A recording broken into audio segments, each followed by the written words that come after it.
الرحمن الرحيم الحمد لله رب العالمين وأفضل الصلاة وتم التسليم محمد وعلى آله وصحبه أجمعين. ربنا افتح علينا حكمتك وانشر علينا رحمتك يا ذا الجلال والإكرام. علمنا ما ينفعنا وانفعنا بما علمتنا وزدنا علما نافعا يا كريم وفقهنا إذا علمتنا. اللهم إني أعوذ بك أن أضل وأضل أو أزل أو أزل أو أظلم أو أظلم أو أجهل أو يجهل عليه وبعد. Firstly, Jazakumullah khair for everybody who's attending. Welcome to the, if you want to call it a seminar, inshallah, for the fiqh of fasting according to the Madhab of Imam Shaafi'i, radiyallahu ta'ala anhu. As you know, Ramadan is literally around the corner from us now. And inshallah, we'll spend the next 2 hours, inshallah, that we have. May Allah give us the strength, the ability, and the barakah to be able to do so and fulfill the duty properly, the duty of learning and the duty of teaching. And bi'idhnillah, that will hopefully give us the right way and the tools that we need to fulfill this great ibadah that Allah subhanahu wa ta'ala has honored us with. Inshallah, before I proceed with regards to the question and answers, there will be hopefully plenty of time at the end of the class, the end of the session, for people to ask questions and answers. It would be good if people try and have a lot more. We'll try and what would best thing to do if you can have your questions quite specific to do with Ramadan. But there's no problem if there are questions that are not related to Ramadan as well. It's open. It'll be an open floor, inshallah. However, those questions that are particular to fasting will obviously be given priority, inshallah. So without further ado, inshallah, we'll begin. My first thing I'd remind myself and everybody is to remember to have your intentions, because the Prophet sallallahu alaihi wasallam said in a hadith which is reported in Bukhari that he said sallallahu alaihi wasallam, "Innama al-a'malu bin-niyyat wa innama likulli imri'in ma nawa." That surely actions are only achieved by intentions, or surely actions are by intentions. And the ulama speak very extensively with regards to this hadith. And the most important thing regarding this hadith, as those who are Shaafi'i will know, that no actions are valid without an intention. And intentions are the main part of our actions, and the main distinct fact, the thing that distinguishes our acts of worship from our acts of habit. And as sincere as your intention is, the more of the chance and possibility that your action is going to be accepted by Allah subhanahu wa ta'ala. And as well as that, with the intention, the resolve, that is what gives you the strength to continue throughout any action and deed you do. And that is why the people they mention, and there's a famous statement that's used with the Arabs, "Niyatu matiyya." That niyya is matiyya, which means that your intention is your saddle. That's what takes you where you need to go. Okay, and innama, and as some of the Sahaba have reported, I think it's Ibn Abbas, innama yuhfadhu rajulu ala qadri or biqadri niyyatihi or biqadri niyyatihi. A person will only be remembered, or will only remember according to according to his intention. Okay, so it's important that we remind ourselves of our intention and ensure that we are learning this to learn how to fulfill the ibadah, this a great worship of fasting, in the best and in an authentic way, a way that is accepted, a way that has been approved by our ulama. And if they have been approved by the ulama that are truly ulama, which are especially we are learning from the Shaafi'i madhab, an accepted madhab across time, across time, all the way back till as it was formed, and to which was obviously led back straight to the teachings of the Prophet ﷺ and the companions. So that is an approved form of learning. And when we have this approved form of learning, we know for certain that what we're doing is what we are expected to be doing in our religion. And therefore, we must ensure that is what we're learning. We're learning it for the purpose of this, so we can fulfill the ibadah in a way that Allah subhanahu wa ta'ala asks us to do it. With regards to fasting, firstly, there are many virtues in fasting. Firstly, the Prophet Allah subhanahu wa ta'ala firstly mentions it in the Quran, كُتِبَ عَلَيْكَ يَا أَيُّهَا الَّذِينَ آمَنُوا كُتِبَ عَلَيْكُمُ الصِّيَامُ كَمَا كُتِبَ عَلَى الَّذِينَ مِن قَبْلِكُمْ لَعَلَّكُمْ تَتَّقُونَ. That Allah subhanahu wa ta'ala has made an obligation upon us to fast, okay, as He did upon those before us, and in order for us to achieve something extremely important called taqwa. The Prophet sallallahu alayhi wasallam also said, alayhi salatu wasalam, "Man sama Ramadan imanan wa ihtisaban, ghufira lahu ma taqaddama min dhanbih." That whoever fasts Ramadan with iman, with belief in Ramadan, and iman in Allah subhanahu wa ta'ala, wa ihtisaban, and looks forward to the reward that Allah subhanahu wa ta'ala has prepared for such a person who fulfills this duty, then all of his sins will be forgiven that preceded him. The Prophet ﷺ was also ascending the minbar one time, and at three stages, as he was ascending at three steps, he said, "Ameen, Ameen, Ameen." And then the companions would ask the Prophet ﷺ, "Ya Rasulullah, we heard you say Ameen, Ameen, Ameen." He said, "Yes." He said, at each step I heard Jibreel make a dua, and the first one of the steps, he said, I can't remember the order, but one of the steps, Jibreel made a dua, "Whoever hears your name and doesn't send salawat upon you, may he always be distant from Allah." So the Prophet said, "Ameen." And that's why we should always mention his name, alayhi salatu wassalam. The second thing is whoever witnesses their parents become older and does not serve and is not forgiven by Allah, then may he be distant always from Allah. And he said, "Ameen." Sallallahu Alaihi Wasallam. And the third dua, which is what we're talking about here, is whoever witnesses Ramadan and he does not come out of it forgiven, then may he always remain distant from Allah. And the Prophet ﷺ said, "Ameen," which is an indication to how Allah subhanahu wa ta'ala has opened these doors to us. Okay, and we must be accepting and be the type of people that run towards these opportunities that Allah subhanahu wa ta'ala has given us. There are many other virtues of fasting, and on top of that, obviously, these are the most important things that we've mentioned is here. These are the virtues of the next life, because an action or knowledge or actions that are beneficial, which our scholars consider beneficial, is that which ultimately is going to benefit you in the next life.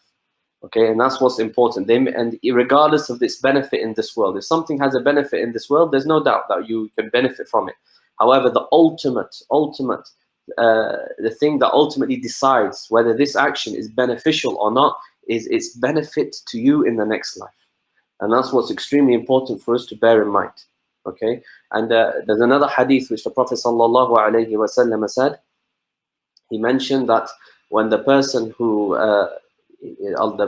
who's fasting has two moments of happiness: the moment when he breaks his fast, and the moment when he meets his Lord.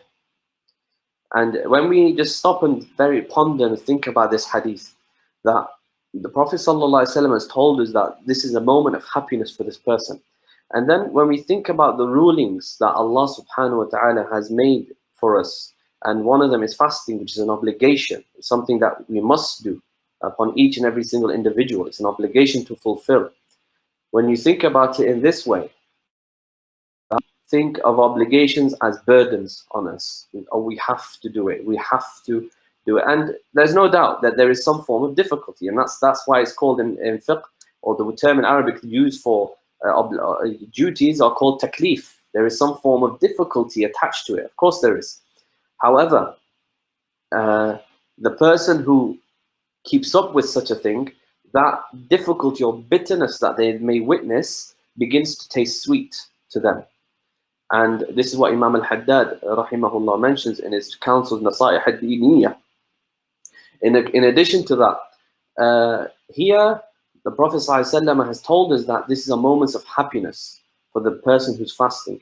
So when we look at how Allah subhanahu wa ta'ala has made fasting an obligation upon us, yani we can in turn, wallahu alam, but we can in turn perhaps say that Allah subhanahu wa ta'ala, out of His mercy, has made it an obligation upon us, not for difficulty, but rather so that we definitely witness felicity and happiness. Because The Prophet ﷺ told us that that is the moment the person, the fasting person, one of the moments of happiness for the fasting person is when he meets his Lord.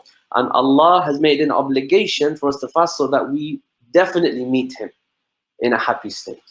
Yani, so this is a great door of opportunity for us to take hold and to take use, especially in the situation that we're living at the moment in the world, with the world's crisis that is going on with this coronavirus that is around and spread, where people's morale may have gone down, people's ways and norms of life have become more difficult, with many things. Everyone has their own things to be concerned about. But the Muslim does not ever ask for Allah subhanahu wa ta'ala's punishment. But the Muslim always looks forward to what comes with that. Because no doubt that with every difficulty there comes ease for the Muslim. That's a definite. That's something that Allah has promised. And in Musnad al-Darimi, which was something interesting, which I read recently, in Musnad al-Darimi, one of the abadila of the Sahaba, once the Tabi'een, there was an earthquake that took place. And then the Tabi'een came to Sayyidina Abdullah. I don't know which Abdullah is. I think it may be Abdullah ibn Mas'ud, but I'm not sure. So anyway, they told Sayyidina Abdullah that there's an earthquake that's taken place. Sayyidina Abdullah, clearly everybody was frightened. So Sayyidina Abdullah, he told the Tabi'een, these are Tabi'een, one of the generations that was given a great station by the Prophet sallallahu alaihi wasallam, one of the respected generations and noble generations of this ummah. He said, you, as in Abdullah speaking to them, you Tabi'een, okay, and these again, remember, these are noble people. You consider the signs of God to strike fear into you. So do you consider them to be reasons to strike fear into people? He said, but us, yani Sahaba, we considered the signs of Allah subhanahu wa ta'ala to be barakah, to be a blessing. He said, and then he followed this.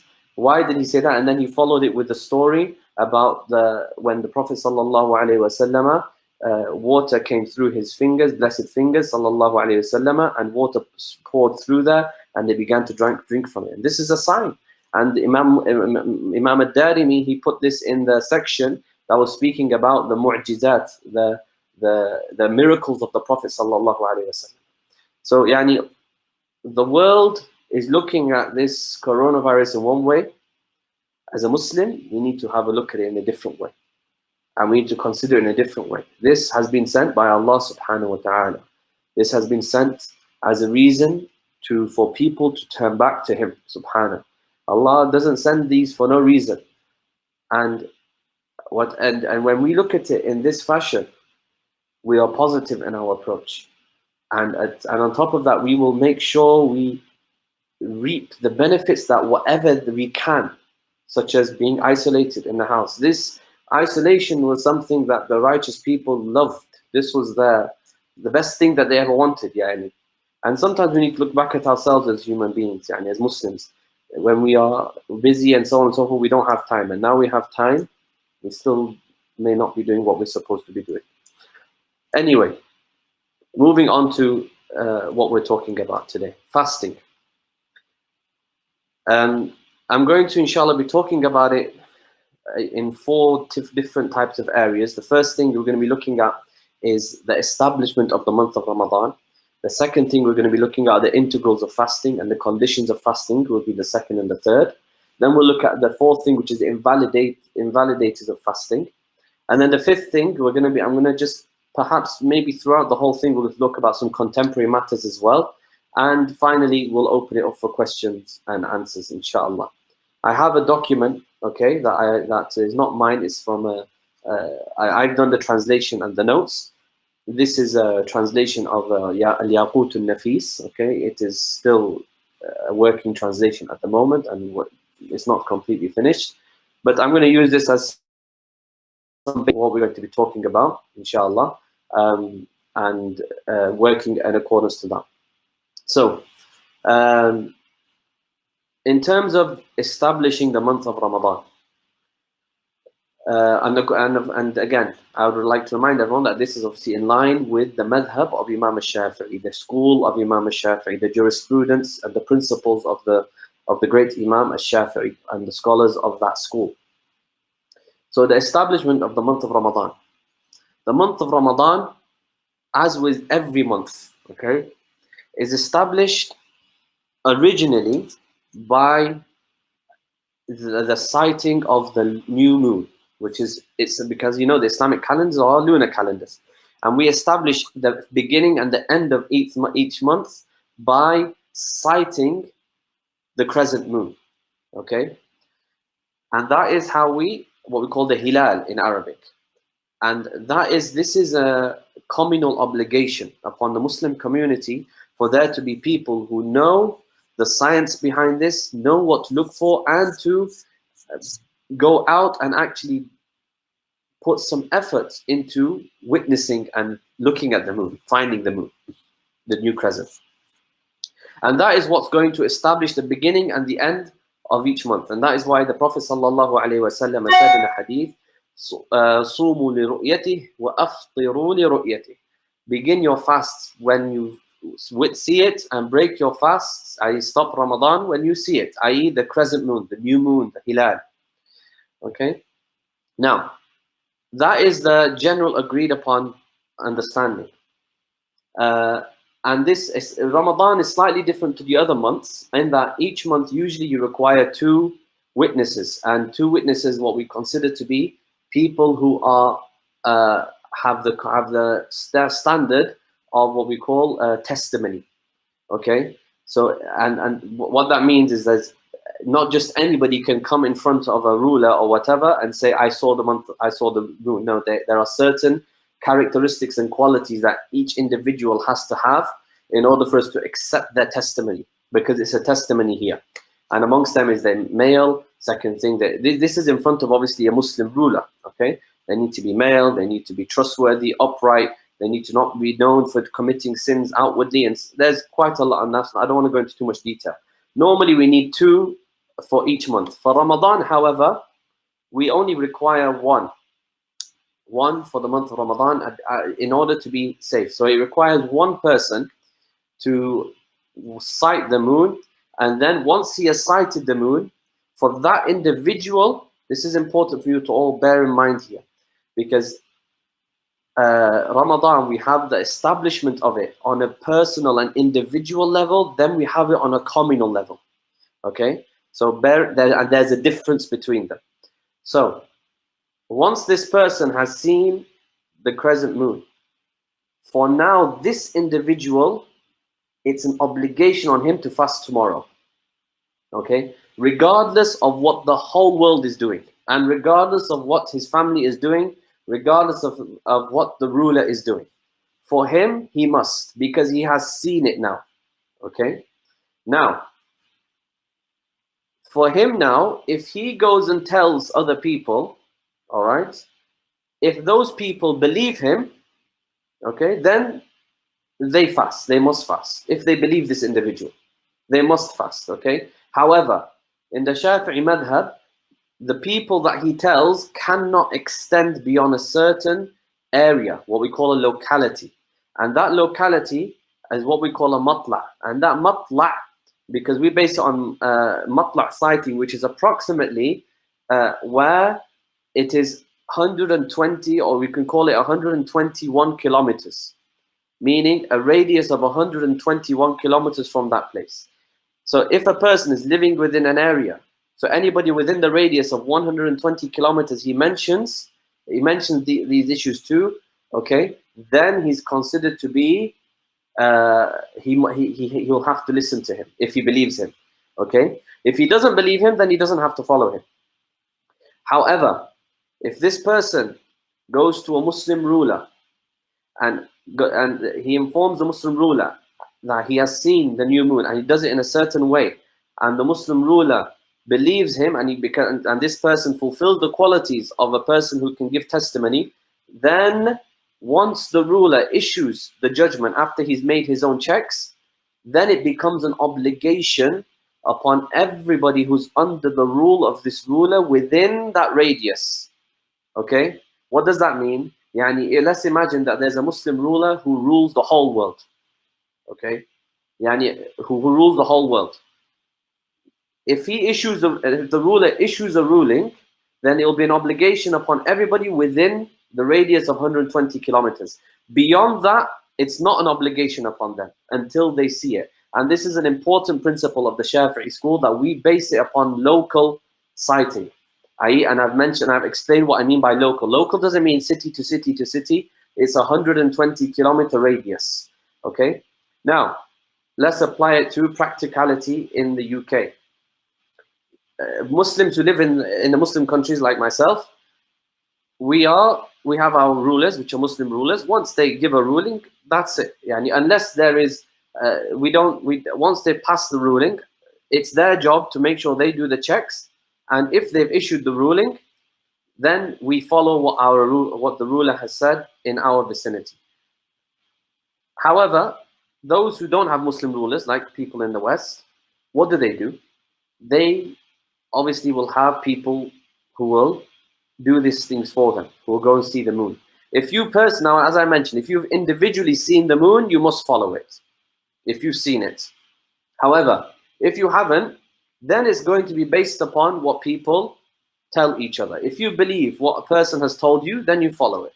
If you don't believe them, you don't follow it. That is how it works. Now, however, a month, and what would happen in that situation? In that scenario, if they haven't seen it on the 29th, okay, on the 28th, then you would just complete 30 days of Sha'ban, and then the next day would be Ramadan, because a lunar month can only have 29 or 30 days, cannot be more than that, okay?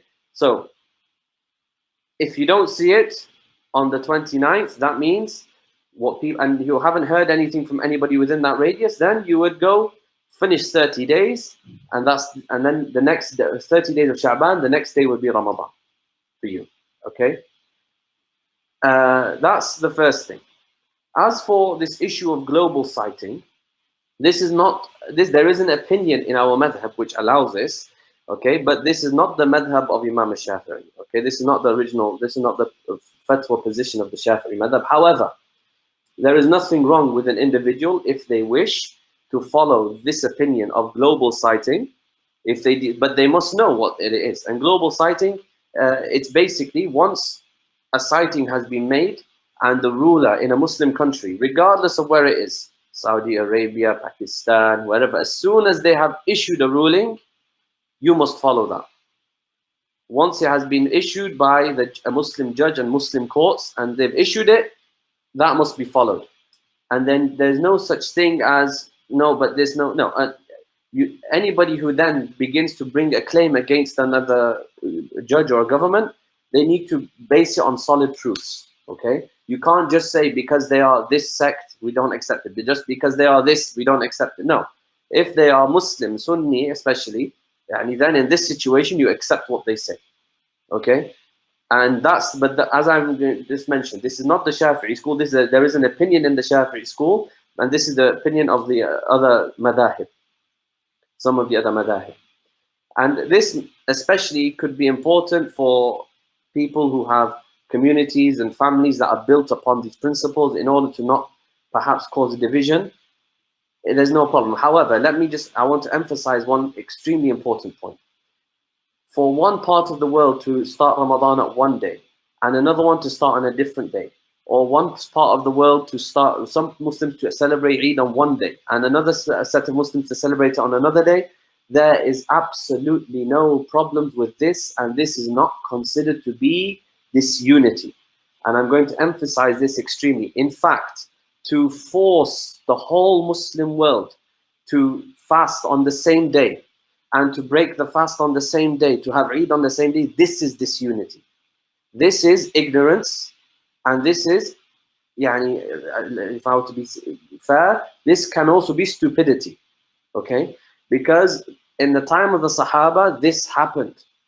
They differed. At one part of the world in Syria, Okay, in the time of Muawiyah radiallahu anh, they started fasting on a different day to when it was in Medina. They started because Muawiyah said in the hadith of Kurayb bin Malik, this very famous hadith in Sahih Muslim. Okay, in Medina they started. In Sham with Muawiyah they didn't see it, so they started fasting. Whilst in Sham, in Syria, Muawiyah said we haven't seen it. Although Kurayb told him, but they saw it in Medina. So what? This is Syria and that's Medina. It doesn't make a difference. So they started on different days. And that is an extremely, I want people to bear this in mind, okay? For people to be educated and learn, so that slowly, within the next, hopefully, few generations, people will get this out of their minds, okay? For now, if people and families, to keep families together, there is no problem with following the issue of the global sighting, but you must follow it properly. You can't just mix and match and make things up, okay? So that's the first issue I wanted to deal with. The second issue is regards to calculations. In the Shaafi'i Madhab, using calculations to determine the month is something that is allowed for people who know how to use them, okay? For the experts, people who know how to use calculations to determine the beginning and the end of the month, is a valid process according to the scholars in our madhab, okay? For the experts and also for those who believe the experts. However, calculations cannot be used to negate sighting, except in one situation. What do I mean by that? If a person says, I have seen the moon, and he has bad testimony that he saw the new moon. If someone brings you a graph with a calculation and say, this, look, it's below the Danjon limit, it's this and that, it was impossible to see, that scientific idea is rejected, unless that the principles upon which the scientific calculation is based upon are absolute, okay, are absolute, then, and we have a vast number of experts in that field who concur on this point, that it was impossible. The term is impossible. In Arabic we call it mustahil. It's impossible for it to have happened, and the calculations are absolute. Then and only then will we be able to reject a testimony. And again, but this is not a job of me and you.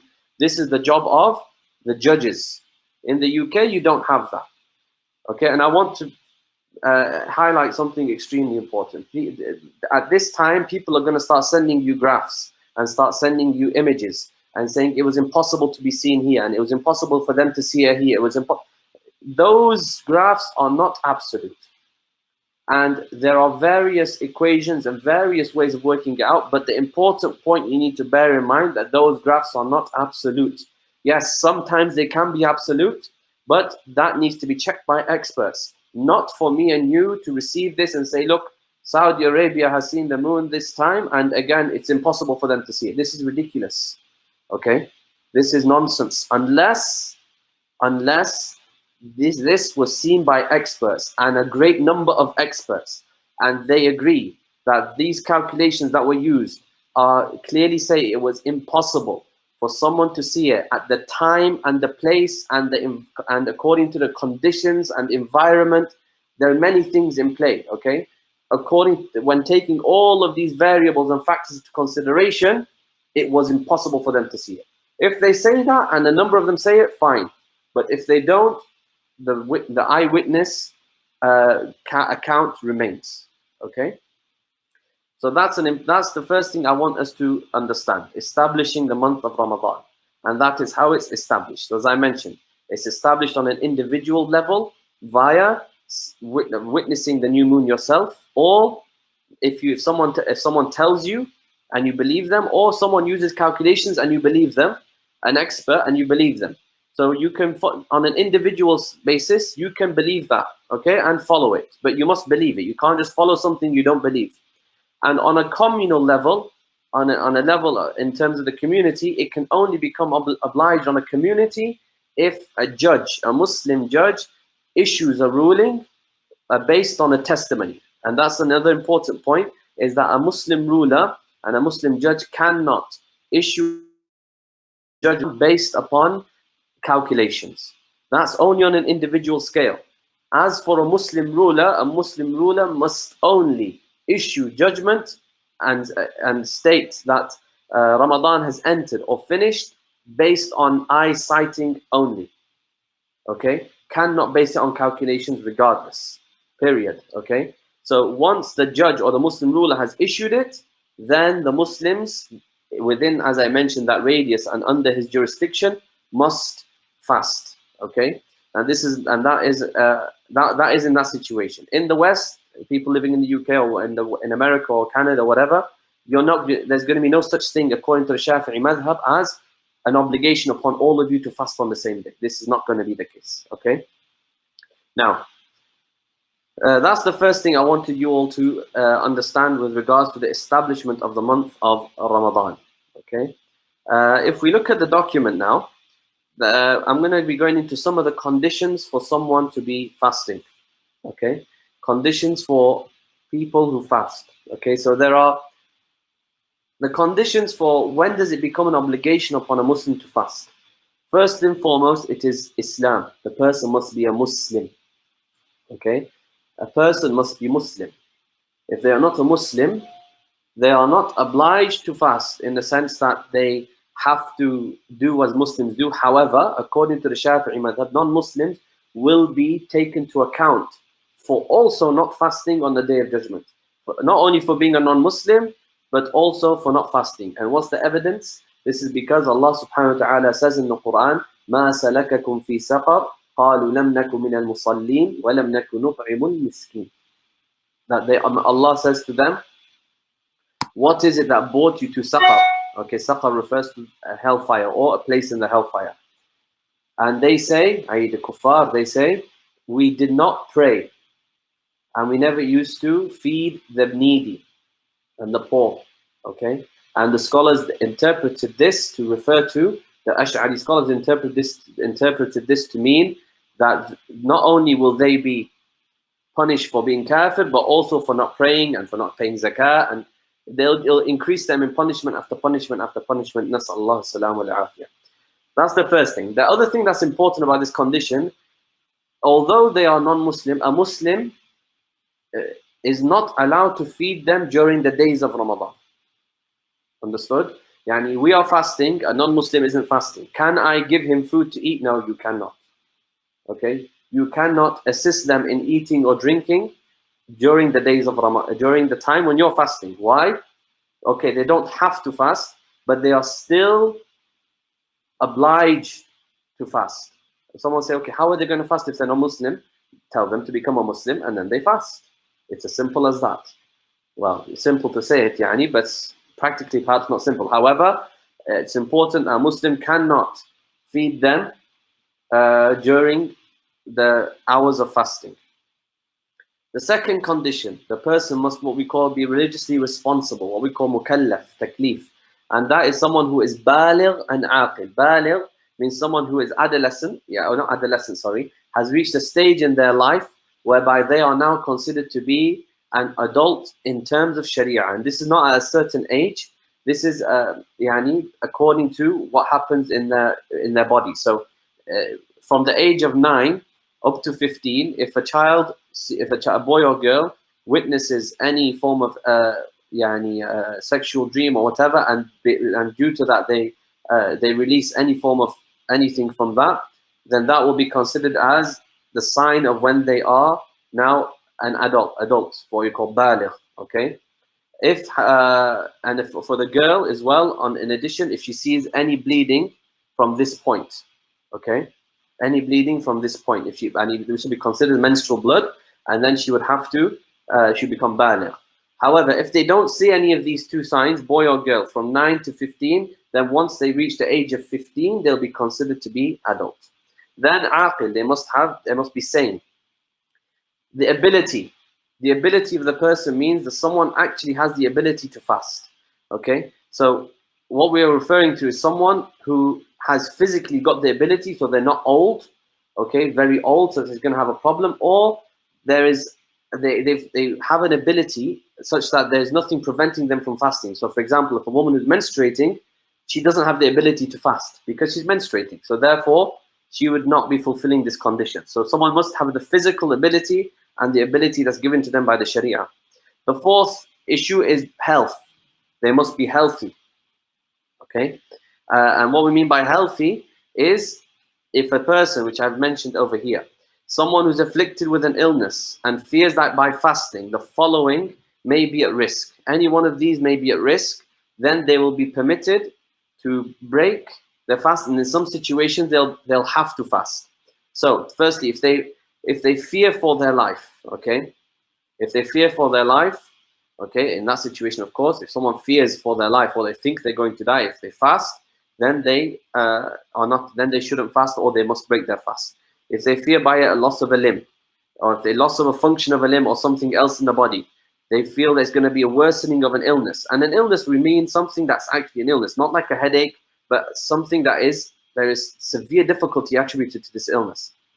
Delay in treatment. If someone fasts, it's going to delay the cure period or the treatment, or they may experience significant hardship due to fasting exacerbating the illness. Okay, and this significant hardship means it's going to exacerbate the illness, or it's going to lead to some problem. And finally, severe hunger or thirst. Okay, in all of these situations, what does the person do? The person must consult an upright Muslim physician. Okay, not a non-Muslim, Muslim physician. Okay. As for the physician, if they have the slightest of fear of any of the above, such that the perceived danger or worry they have may be rare, then it's sufficient enough for them to inform the patient of their concern. Okay, but this is different from person to person. So, if anybody fears any one of these, then it's an obligation for them to fast, to break their fast. Okay, but if there's someone, it becomes permitted if they fear any of these, or if there is a high threat to any of them. Now, the other important thing is if somebody has a regular illness, like a chronic illness, something like diabetes or something like that. In that situation, okay, again, they must consult the physicians with regards to that, but they will not have to fast, okay? And what would they do? If someone has a chronic illness, okay, an illness that is chronic for them, then in that situation, they don't fast at all. They don't even try and fast.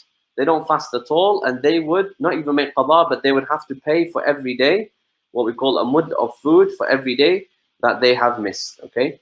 And in the Shaafi'i school, you have to give food of the staple diet of that place you're in. So in the UK, that might be potatoes, not money, okay? This idea of giving the value of the food, this is from the Hanafi school. But you can follow that if you wish, okay? But you must consult the Hanafi scholars as to how that is done, okay? But if someone, it's not a chronic illness, it's an acute illness, it's an acute episode of an illness, all right? So they're going to witness it for maybe a few days and then it's going to go. It's not like this, they have diabetes or something like that. Then they have to fast, okay? But they are allowed to break, or they don't have to fast for those days that they fear that it's going to cause any of those issues that I mentioned before, okay? Now, how about if somebody is fasting very long hours, or they are doing extremely difficult work? And this is what I'm going to talk about here. People who fast very long hours or have highly demanding physical work, they must still fast. What does that mean? They must wake up fasting. Now, if they fear or experience any of the aforementioned concerns, now once they're fasting, whilst they're working or during their fast, their long hours of fasting, if they witness any of these problems here, okay, they may break their fast accordingly, okay? Yani, what does that mean? In the UK, for example, you're fasting long hours. So if you're fasting long hours, you still have to fast. It's no excuse. As long as there's something called the day and the night, then the person must fast, regardless of how long that day is and how short that night is, okay? Or how short that day is, or how long that night is, regardless. Okay, you must fast for that day. And this idea of people saying that we follow Makkah Mukarramah for time, this is completely rejected principle and rejected fatwa. Okay, now, what do they do? You'd wake up as you would do every day fasting, okay, and then if any of these things you fear, then you don't have to, but you can break your fast. But if it becomes very severe, then obviously you'll have to break your fast, okay? Now, with regards to those with occupations or jobs that demand excessive physical activity, have a lot of labor, they can only be excused for breaking their fast if the following 6 conditions are met. I.e., if you're working, if you've got a very difficult job, you can only break your fast with once you have these following things. Okay, number 1, you can't delay your work to after Ramadan. If you can, then you cannot be breaking your fast. Okay, you should stop working and delay it and work after Ramadan. The second thing, you can't delay the work to do it at night. I.e., that job you're doing, you can't do it at night. Such that, and if you can, then you shouldn't work in the day and go and do it at night. Okay. Or they could, but it would lead to them losing out on an income that would be deemed a significant loss. Okay. So, but if, for example, you say that, okay, I could do this job at night, however, I will lose a lot of money, such that it's going to be really difficult on me. Not that it's a lot of money, but we're talking about that. But that money will take a big hit to me. Okay. The third thing, fasting will cause severe hardship, such that one of the aforementioned issues may be feared. I've mentioned that above before. They intend to fast the night before and only break when they feel they fulfill the previous conditions, what we've mentioned before. They intend, when breaking their fast, to take the dispensation. So they've woken up fasting, and now they really fear severe hunger and severe thirst. They feel like they're going to faint or whatever. Then they can break their fast, but when they break it, they should intend by it, they're taking the dispensation, the rukhsa Allah has given to them. And 6, they not intend to commit such an occupation in order to purposely not fast. I.e., they should not commit themselves to doing a job in order to purposely avoid fasting. Okay? So these 6 conditions must be met. In short, the person, what do? They must wake up fasting. If they can delay, if they can get away with not having to do this work with this month, then they leave the work. If they can get away by not doing the job during the day and doing it in the night, then they do that. Then they must do that. Not just they can, but they must do that. But if they can't do it, if that's not possible, they can't leave their job. They can't get any other job. They can't delay and do it another time. They can't do so on and so forth. Then they would get up fast. They would have to intend the night before. We'll explain why. Night before and to fast. Then wake up fasting, and then make sure they fast throughout the day. And if they experience any problems that we mentioned before, then they are welcome to break their fast. But they would have to make it up after Ramadan. The 5th condition is being a resident. Okay, and that also, the health thing also applies with doctor appointments and things like that. If you can change this doctor appointment, you don't have to go on that day. That's if it's like going to a dentist and they're gonna, whatever, it can break your fast, then same thing. If that can be delayed to another time, then you need to delay it, so on and so forth. So according to necessity, that's the whole point. 5th, being a resident. Okay, so if a person is a resident, then they must fast. What does that mean? If a person is a traveler, then they don't have to fast. And what's a traveler? Someone who doesn't stay in one place for 4 days and nights or more, not including the day or night of entry and the day or night of exit.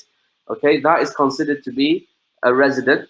Okay, and anyone who stays less than that in each vicinity is considered to be a traveler, and obviously they will not have to fast, but they will have to make up their fasting. So those are the conditions of the people who must fast. Okay. The next thing are the integrals or the pillars of fasting. There are 3 pillars of fasting. Number 1 is intention. Okay, the intention. As we mentioned before, intention is that the person, if you look at the document, it'll give you the 3. Intention is something that we must have, and in the Shaafi'i school, the intention must be done prior to Fajr time occurring. It must be done within the time between Maghrib and Fajr time. Meaning that if somebody prayed Maghrib and after Maghrib they made the intention to fast the next day, that's fine. And that is necessary. In fact, that's recommended to do that. Okay? There must be an intention in the heart, and it's recommended to utter the intention to oneself to ensure that one knows what they're doing. And this must be done in the Shaafi'i Madhab every night for every day of Ramadan. because every day of Ramadan is considered to be a separate act of worship. Okay, right? So it's recommended to make this following intention. Okay, نويت صوم غد عن أداء فرض رمضان هذه سنة لله. Sorry, not this one. So you would say نويت صوم غد عن أداء فرض رمضان هذه سنة لله تعالى, which means I intend to fast tomorrow in order to fulfill the obligation of Ramadan of this year for the sake of Allah. Okay, that is a full intention. If someone just intended, I intend to fast Ramadan of tomorrow, that's enough. Okay, in their heart. Okay, if you utter it, it's fine. But it's important that this is important for every night before the day. Okay, it's not enough to do it on the first day and forget about it. No. However, this is it's recommended also for Shafi'is in order to in case something, if one night, let's say one night you forgot to do it, so what, and you wake up at Fajr, what do you do in that situation? You're a Shafi'i. That means if you didn't make your intention at night, the night before the day, then that fasting of that day is invalid. You can't eat, but it's invalid, and you have to make it up. So in that situation, that's why we recommend on the first night of Ramadan, before the first day of fasting, on the night between Maghrib and Fajr, it's recommended to not only make the intention for the next day, but to follow the Maliki school in this, and to intend to fast the whole of Ramadan. Because in the Maliki school, if you intend, it's enough for you to intend on the first night to fast for the whole of the month, and that will suffice you for all of it. So in case, it's recommended to do that in case one night you forget, so you have the Maliki Madhab to fall back on. But if you fall back on them, you need to make sure that your fasting is in line with their school. Okay, so that's important. The intention, as I mentioned, is extremely important in the Shafi'i school. Must be done every night before the day of fasting, between Maghrib and Fajr. And the best way to do it is just after Maghrib. Once you pray, make the intention to fast the next day. The second condition, pillar, integral, is abstaining from anything that breaks the fast. Okay, and we're going to come to anything that breaks the fast, or basically invalidators of fasting, which we're going to come to in a moment. Okay. The third thing is the person fasting. There needs to be someone fasting. Okay, if there's someone not fasting, then the fast is not valid. All right. Now, let us have a look at the document and the next part, which is important. Conditions for the validity of fasting. Previously, I spoke about the conditions over here of when it becomes an obligation on someone to fast, i.e., when Ramadan enters, you as a person must fast. These conditions, if anybody has them, it becomes an obligation on them to fast. But this is now for the fast to be valid. It can be obligatory on a person, but it requires the validity as well. So the first thing is that the person must be a Muslim. If a non-Muslim fasts, that fast is invalid. You need to be a Muslim. Okay, but you told me that I have to fast. Yes, but be a Muslim and fast so that your fasting is acceptable. Otherwise, it's not acceptable. The second thing is sanity. Okay, a child doesn't need to be an adult for their fasting to be accepted, but in order for them to have to fast, then they need to be a baligh. Okay, as I mentioned earlier. However, if they are not baligh, but they've reached a point in their life where we call mumayyiz. Mumayyiz is someone who can eat by themselves, drink by themselves, and attend to themselves in the bathroom alone. They can do all of those three things independently without any assistance. Then they're considered to be not adult, baligh, but they consider what we call mumayyiz, and if they fasted, their fasting will be valid, but it's not an obligation on them. Okay. The second thing is sanity. Someone must be sane. Okay. And sanity obviously refers to also the mind. Okay, so if somebody is unconscious throughout the whole day of Ramadan, from Fajr until Maghrib, if they're unconscious throughout the whole day, they don't not sleep. Sleeping does not include it. Okay, if you sleep throughout the whole day of Ramadan, you still have to make it up after. But unconscious throughout the whole from Fajr till Maghrib, then they are considered to be excused from that day. It would not be an obligation on them, but so they wouldn't have to make it up. Okay, someone in a coma, someone who's unconscious. The third thing is someone must be free, a lady must be free from menstruation and postnatal bleeding. If a woman menstruates, or she postnatal bleeding, or she gives birth, all three things break the fast, and they are unable to fast, and they would have to make it up afterwards. And regardless, if a woman, she fasts all of the day, and just before Maghrib she sees menstrual blood, she has to make up that day. Number 4, knowing that the time permits for fasting. What does this mean? Okay, meaning that these days you can only fast on the days that you know are allowed to fast. Okay, these conditions are not only for Ramadan, for any. There are certain days you're not allowed to fast. For instance, now we're in Sha'ban. Nobody is allowed to fast in Sha'ban. You're not allowed to fast in Sha'ban unless it's on a Monday or a Thursday, or it is one of the mid-months, so 13th, 14th, and 15th, the white nights, or someone has been fasting day after day after day from the 15th. So they've been doing the 15th, the 16th, the 17th, 18th, 19th, 20th. If they do it like that, then they can fast through Sha'ban. Okay? Otherwise, they're not allowed to. You can't fast in Sha'ban except in those situations. So the time must be permitted. Another example would be for Eid. No one's allowed to fast on Eid. Even if you did, your fasting will be invalid and unacceptable. Okay? So the time must be permitted for fasting, and this is important when it comes to when you do voluntary fasts. Okay? So those are a lot of the conditions for the validity of the fast. Okay? There are many things we're going to come to, okay, later on, but let us go straight into the invalidators of fasting. Okay? There are 11, if you look at the document I've put, there are 11 invalidators of the fast, and this is where I need all of you to pay a lot of attention. Firstly, for a substance, what we call in Arabic an ayn, to enter the body cavity, what we call a jawf, via an open orifice. The first thing I want to explain to you all is a substance, what we call a substance in the Shaafi'i Madhab. A substance in the Shaafi'i Madhab is something that has a physical body to it. Okay? If I tell you all that, there's a piece of sesame seed, okay? That sesame seed is a substance. It has a body to it. It takes up some space. However, if I say to you, for example, smell, color, taste, these are not substance. These are traces. Okay, they are traces of a substance, but they're not a substance. Okay. Another thing is, like in the Shafi'i Madhab, we don't consider smoke to be a substance. What does that mean? It means if someone burns bukhur, okay, incense, and that smoke that comes from it, okay, even that doesn't break your fast. Okay, that does not break your fast in the Shafi'i school. All right.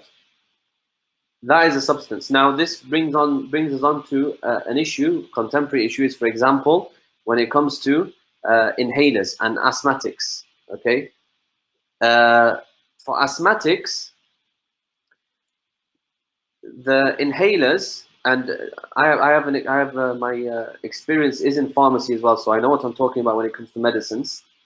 Asthmatics, the inhalers that they use, there are different types of them. Okay, there's ones which have got the liquid inside, and when they spray it, you'll see it's just water. Then there's powders and there's dry powders. Okay, there's different types of inhalers. Those inhalers, if you put your hand to it and you sprayed it, you would see that there's substance. Either you're going to see some liquid, or you're going to see some powder. Okay, those will break the fast. Okay, now if a person needs to use the inhaler, we don't say don't use it. No. Use it. If you have to use it, use it. But you'd have to make up your fast. And you're not sinful for it, because that's a need. We just spoke about that earlier.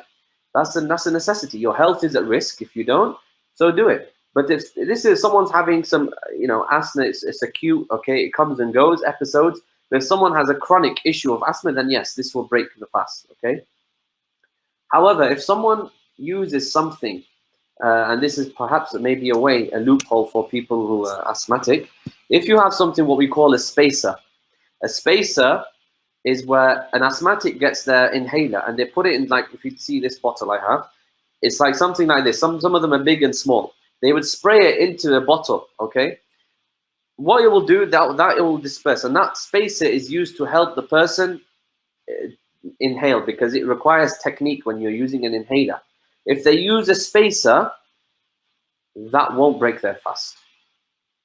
Someone say, okay, hang on a second. You're telling me if they put the inhaler in their mouth, it'll break the fast. But if they use this spacer, it doesn't break the fast. Okay, why? Because once they spray it into this spacer, that has now diffused into the air of that spacer. There is no substance in there anymore. Yes, we know that there is salbutamol. We know that there is the corticosteroid, the steroid, or whatever the drug is. It's in there. We know there's a drug. Can you see the drug? You can't see it. Okay? So it's there, but you can't see it. So therefore, that's fine. It's just like in the air. We're breathing oxygen. We're breathing nitrogen. We're breathing different. It's not a substance. Okay?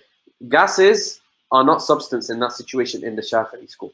All right? So therefore, if they put it straight in their mouth, it would break their fast. Okay? However, if they use this spacer and then breathe it in, it won't break their fast unless they know that there may be some powder that comes through, regardless of how big or small it is. In the Shaafi'i Madhab, if you see something physical, something that has a physical body which you can see, regardless of how small it is, if that goes down your throat, it breaks your fast. Okay? So that's an important thing to bear in mind. Another thing will come here will be issues to do with brushing one's teeth. In the Shaafi'i school, we're going to come to this issue. Firstly, applying siwak after what we call the zawal time, which is just before dhuhr time, 15 minutes before dhuhr, something like that. Around that time, anything after that time, it's disliked to use a siwak. Okay, that's the first thing. It won't break your fast, but it's disliked. The second thing,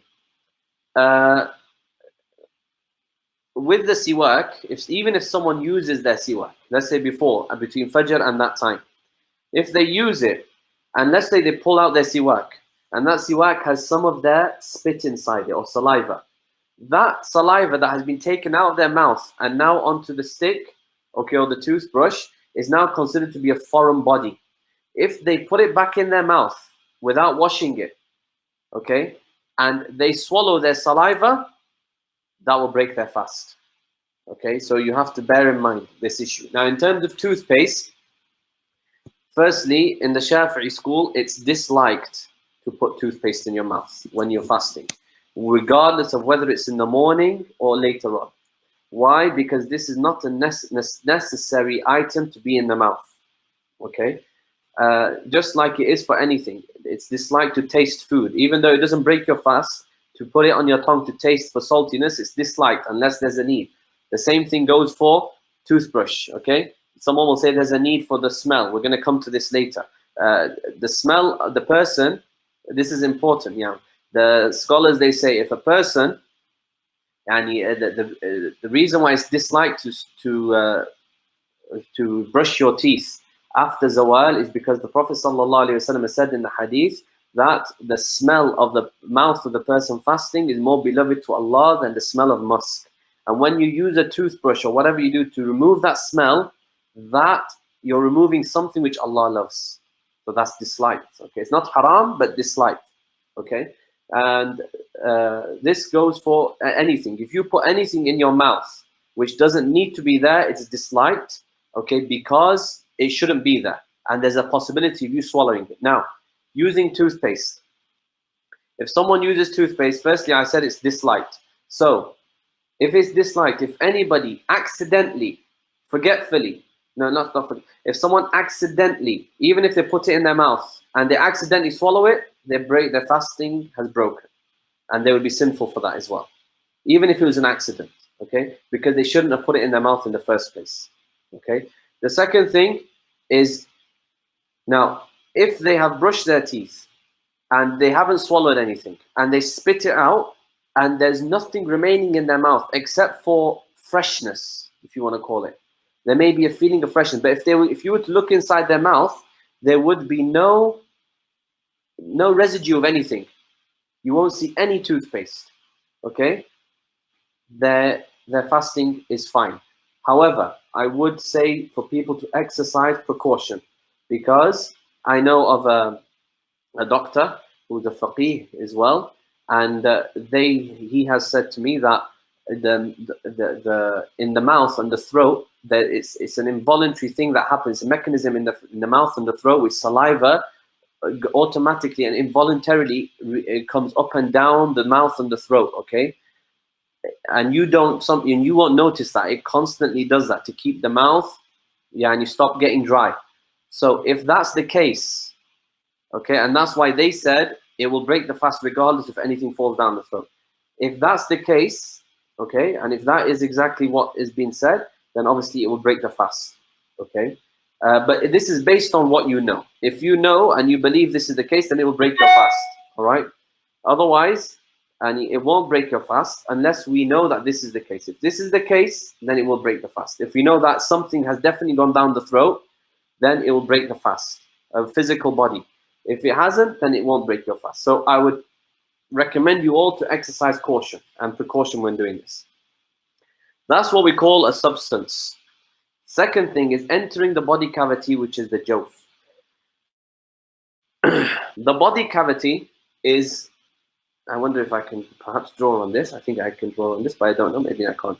The body cavity is basically from the middle of one's throat, where if you would say the Adam's apple is, okay, from the middle of one's throat all the way to the groin area, okay, not including the thighs, okay. The groin area is so the stomach, the chest, the middle of the throat, the chest up to the shoulder, okay. So that part, so not including the arms, not including the thighs, but the back of the buttocks will be included in that area.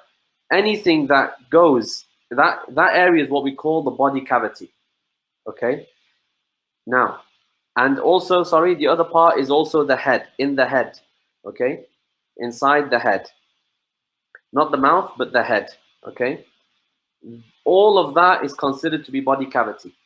If any substance enters this body cavity via an open orifice, okay, now an open orifice, okay, that will break the fast. What's an open orifice? The open orifice is, number one, the mouth. Number two, the ears, okay, because the ears go into the head. Maybe not the brain, yani, but there is a thing, but it goes into the head. This area in the head is considered to be an area. So the mouth, the ears, the nose, okay, those are three. The woman's, the woman and the man, yani, but mainly the woman here. The woman in at her breasts, okay, where milk comes from, that is an open orifice, okay. The next part is for the man and the woman, the front passage and the back passage. These two are considered to be open orifice. Anything that goes into these areas, anything that goes into them, okay. So let us speak about the mouth. The mouth, we know if anything goes in the mouth and it goes beyond and past the middle of the throat, this will break the fast, okay. With the nose, if it goes past the nose such that it goes down the throat, it breaks the fast. With the ears, if you put your what do you call it, the little finger in the ear, okay, if you put your little finger in the ear, the point where it stops, anything that goes beyond that area will break the fast, okay. With the, now in terms of the nipples and on the woman's breast, and from the front passage and the back passage of the man and the woman, if anything goes in, it doesn't have to go at a certain distance. If anything goes inside, it breaks the fast, regardless of how far it goes in, or how far, or how deep, or how deep. It doesn't matter. As if that goes in, it breaks the fast, okay.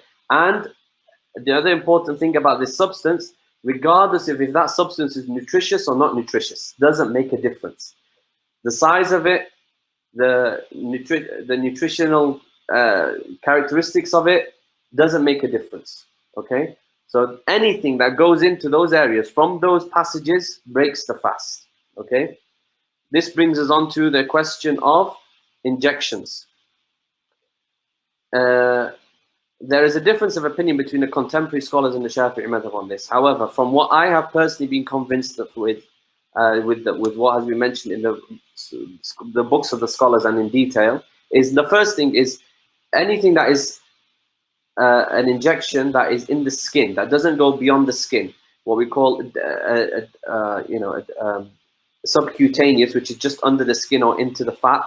Okay, these injections don't break the fast, regardless of where they are.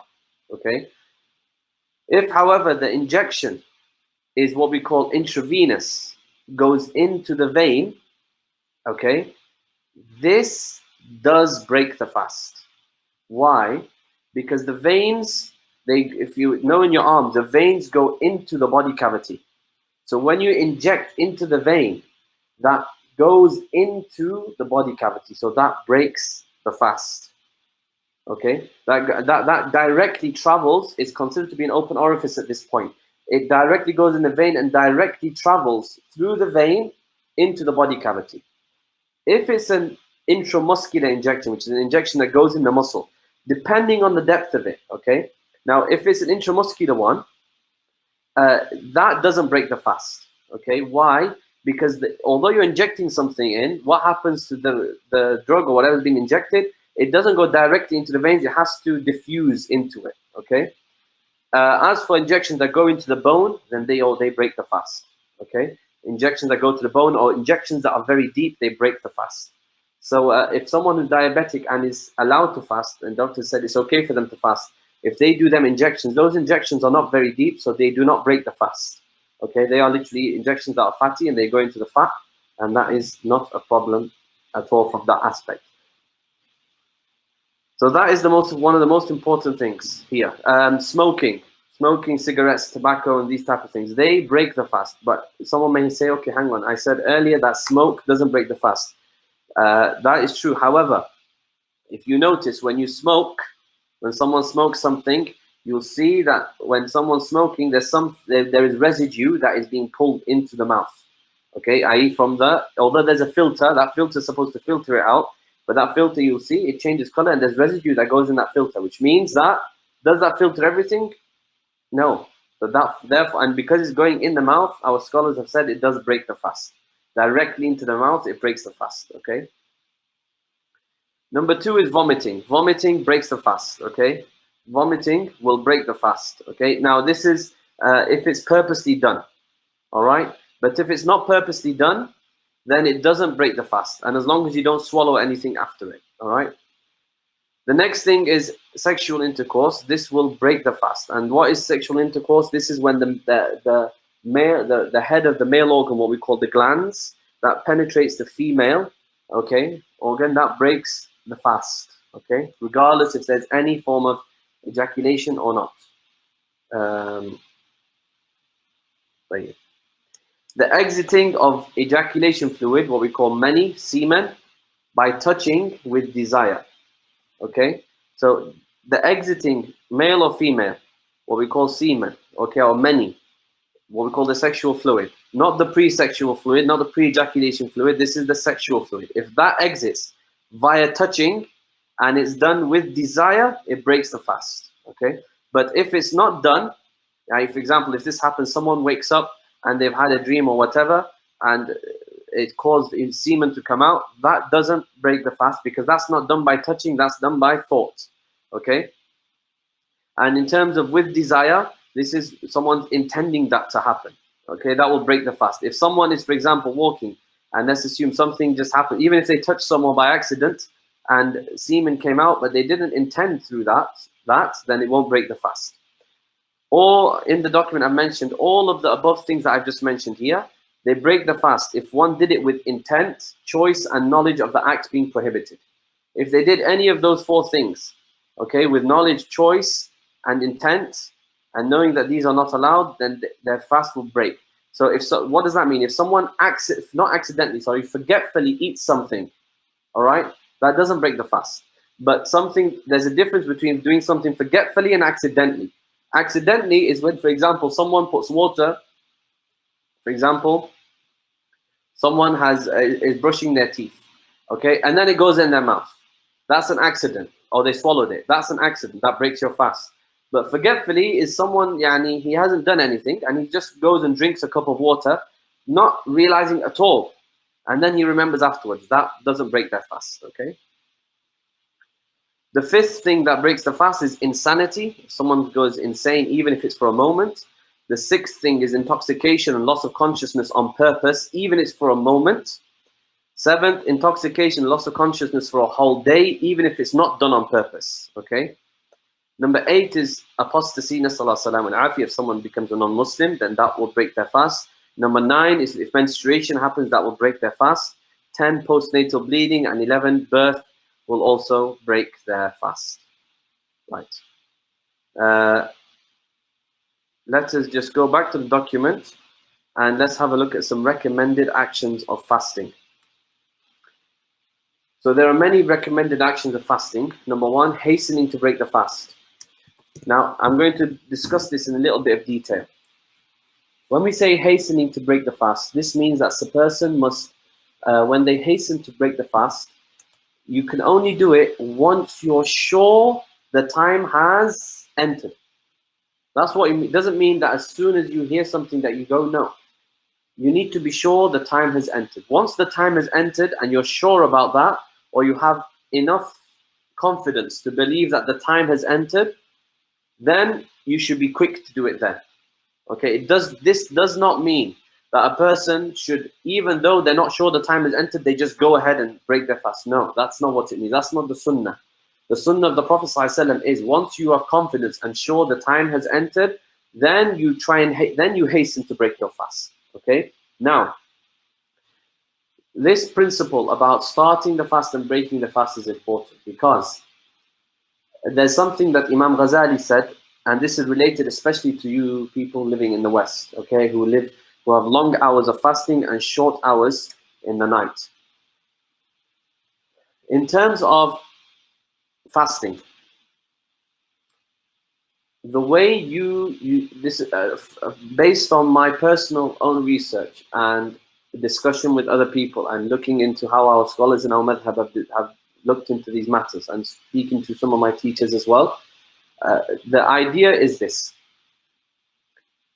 In terms of those people who witness long hours and short nights like the UK, I can speak about the UK because I had experienced that.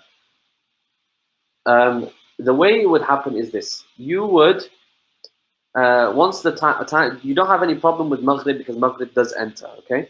So once you're sure Maghrib has entered, you go and break your fast. However, the night time, when do you pray Isha and when do you start fasting and pray Fajr? So, Isha time is prayed once, this is if the prayer time enters. What do we mean by prayer time of Isha? Isha time prayer enters once the red twilight disappears from the horizon. Now, in the UK, in some places it does. In some places it doesn't. In those places, and sometimes in those places that it does, it only happens for a period of time, and then for the rest of the month, it doesn't disappear, which causes us a problem. All right? Now, let us go take it one by one. If it does disappear, then the degree angle that's usually associated with the disappearance of it, there's a discussion, but the safest option is 13 degrees. All right? Once it has hit 13 degrees, you may pray Isha. That is the entrance time of Isha. Now, someone will say to me, okay, what about if the Isha time, this will take you to about 12 o'clock, midnight. So be it. Okay? So be it. But I won't be able to pray Taraweeh. So be it. Taraweeh is not fard. Your Isha is much more important than your Taraweeh. And even then, if you can pray Taraweeh, you pray Isha on time. To pray Taraweeh is not an excuse to bring Isha earlier. Okay? Contrary to how the masses are doing things nowadays. Now, this is because they love their Taraweeh, which is a great thing. However, they've got their priorities wrong. Okay? And this is why you need to consult the ulama in these issues and the scholars and the people in this field to understand this issue. We do not change prayers or times of prayers and bring them before their time of entry just because of Taraweeh. This is not allowed at all. Okay? If we reach a situation, as I mentioned before, if we calculate and Isha enters at 13 degrees, and it will do, at midnight, so be it. Pray Isha at midnight and pray Taraweeh, if you can, 2 rak'ahs. If you can't, don't pray Taraweeh at all. According to your ability. And Allah subhanahu wa ta'ala will hopefully reward you according to your intention. But you cannot force something that the environment is not letting you do. Okay, the world, universe, the way the universe is not letting you do, and Allah subhanahu wa ta'ala of course understands this. But this does not mean you can change things of the Sharia in order to, and it makes no sense to do so. Okay, so Isha time enters, if Isha enters, it enters at 13 degrees. And there are some internet things, you can go to something called muwaqqit.com. You can go on this and you can put Isha minus 13 degrees and it'll tell you if it enters or not. And if it does, it'll give you a time. You can pray Isha at that time. As for Fajr, there's a huge debate, and this has happened for centuries. Okay, long time. Islamic astronomers for long time it's happened. And they've given different ideas. And why? One of the great scholars of Mecca, Sheikh Yasin al-Fadani, Allah have mercy upon him, he said, because the reason for this is due to the change of the places where they were and different things that happen in the universe. That's what's happened, which causes a difference of opinion. Now, especially with our situation, in our age, we've got many factors: pollution, we've got load which affect the ozone layer, which causes problems in light refraction, and so on and so forth. Now, the safest option, which one of the great scholars of Hadramaut, Sheikh Yahya, okay, Sheikh bin Yahya, okay, known as Sheikh bin Yahya, rahimahullah ta'ala, he mentions the following thing, which is the safest option, and which is what the Mufti of Tarim has also gone by, which is that a person, and this is based on Imam Ghazali. Imam Ghazali said that it is impossible for a human being to be able to specify a time, an exact time whereby they can stop eating and pray after it immediately. That is out of the human capability. Someone will say, okay, we've got technology to do so. However, even if you have technology, Allah has made an obligation upon us according to our human vision. If you can see it, then fine. If you can't see it, then fine. If you have calculations that can recognize that Fajr has entered, even though you cannot see it, that's invalid. Calculations for prayer times or whatever you use can only be valid is if it fits what the human eye would see. If, for example, assume that this calculation says Fajr has entered and it's cloudy so you can't see it, you're relying on this calculation, and this calculation would be right, because if there was no cloud, you would see Fajr with your naked eye. Okay, that would be fine. However, if it's telling you that Fajr has entered because they've used a calculation that very precise, but the human eye cannot catch it, that's not valid. And this is another important point I want people to bear in mind with calendars. Okay, calendars must be in accordance. If they're used on calculations, it's fine, but it must be in accordance to what the human eye, naked eye, would be able to see. If it goes beyond the ability of the human eye, it's not valid. Okay, and that is why what Imam Ghazali said, that it's out of the human, it's not possible for a human to specify an exact time where you say, okay, I can stop now and pray Fajr straight afterwards. No, you cannot set a straight time. You have to leave a window. You must leave a window. So therefore, I would personally advise people, the maximum or one of the highest that has been mentioned by astronomers for Fajr time entering for safety purposes, and we should be cautious with ibadah, and this is wajib. Imam Ghazali said this is wajib for fasting because of a principle in fiqh, ma la yatimmu al-wajibu illa bihi fahuwa wajib. Something that makes a wajib complete, it becomes wajib. What is that? That in order for us to make sure we're fasting correctly, then we need to leave a window, i.e. the degree angle, as far as I understand, that has been mentioned, if you want to say the highest that has been mentioned with a lot of astronomers is about 19 degrees. So from 19 degrees, people should stop eating. Okay? Now, but do not pray Fajr. If you pray Fajr at this time, it's invalid. Okay? You stop eating at this time. And then you pray Fajr, as Sheikh bin Yahya said, when you begin to see some light in the sky, i.e. some change in the sky color. If you were to look at the sky, you would see it's dark at night. Okay? When you start seeing the sky start changing a little bit, light blues beginning to appear, or you see even light across the horizon, that is not light pollution, okay?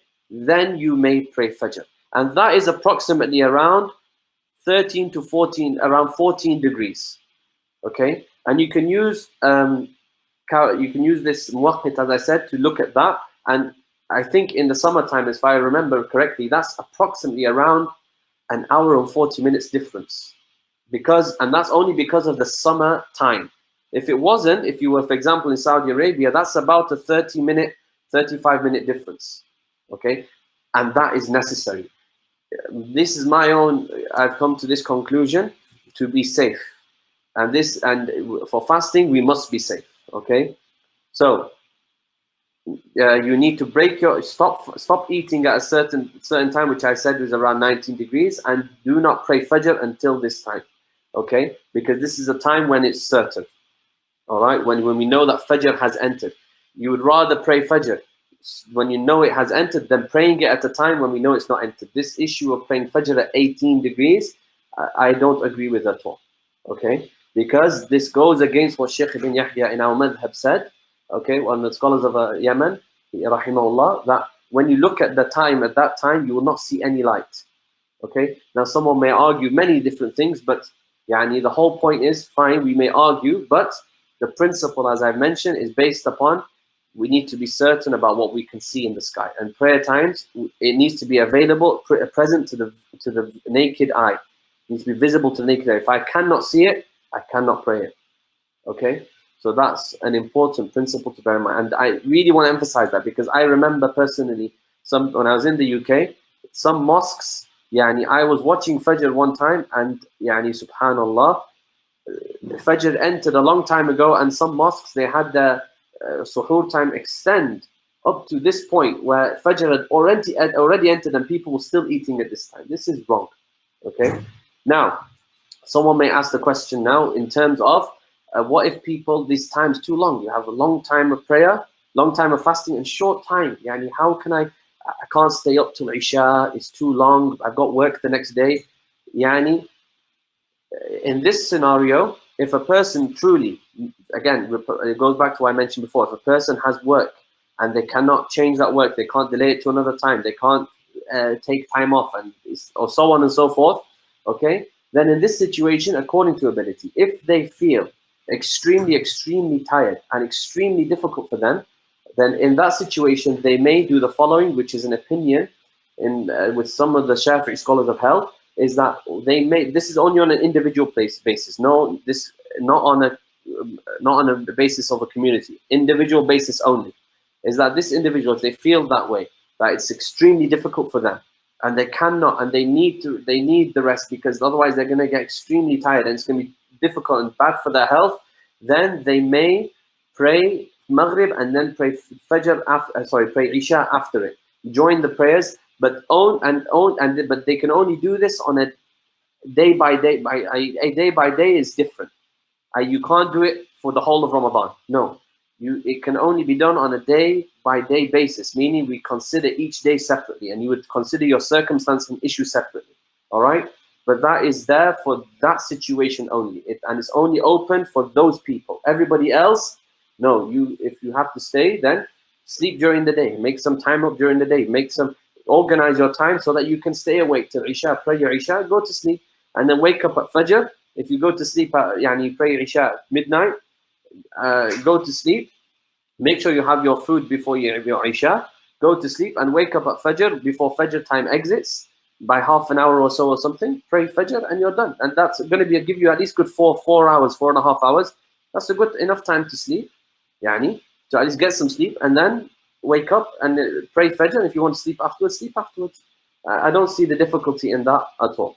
But for people, for young children, people who've got families and work, and as I mentioned before, that is there for those type of people, but on an individual basis and day by day. A person cannot make a habit out of it, and the scholars explicitly mention this issue. Tamam. So hastening to break the fast, delaying the pre-dawn meal. Again, I just mentioned this. Yes, you would delay it. It's better to delay the pre-dawn meal as much. This is in normal circumstances. People in the West now with long hours, this is not. Yani try and maybe have it before you pray Isha, and that's it. Because but do not have it, as I mentioned about praying it, having it just before Fajr time enters. No, do not do that. And it's recommended to break one's fast with dates. Okay, it's recommended to break your fast with dates. If you can't find dates, then to do it with water. Okay, and to make the dua. Increase, and the whole of Ramadan, especially this increasing in the recitation of the Quran. Imam Shaafi'i used to do khatam of the Quran twice a day. You'd normally do it once every month, and in Ramadan he did it twice. Okay, so I cannot emphasize this point. Increasing in recitation of the Quran in whatever way you can. Learn the Quran, learn how to memorize, read it to someone, read it yourself. All different ways of including the Quran, not just one way. There is reading from a mushaf. Anything you memorize, read from your memorization. Read to other people, learn from other people. So on. Try and use this month as much as you can for Quran. Giving in charity in Ramadan, okay? Giving your sadaqah. As for zakah, zakah is to be given on the day it's due. Okay, this idea that people have is to give zakah in Ramadan.